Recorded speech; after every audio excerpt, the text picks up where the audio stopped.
সব সময় আল্লাহর কাছে এই দোয়াটা যেন আমরা করি, আল্লাহ কিয়ামতের দিন তুমি আমার হিসাব নিও না, আল্লাহ তুমি আমার বিচার বসিও না, আল্লাহ তুমি দয়া করে আমারে মাফ করে দিও। আল্লাহ যার বিচার করবেন ও জাহান্নামে যাবে, আর যার বিচার করবেন না সে জান্নাতে যাবে।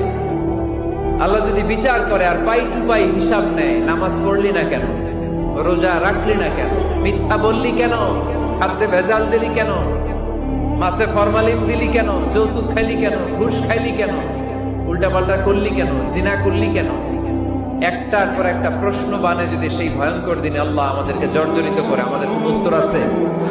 সেদিন আমাদের বাঁচার কোন উপায় আছে? তাই আমরা সবাই আল্লাহর কাছে দোয়া করবো, আল্লাহ কোনো বিচার টিচার মানি না, কোনো বিচার করতে পারবো না, দয়া করবা। কথা কয় না? কি করবে? এবার আওয়াজ করে বলেন, বিচার চান না দয়া চান?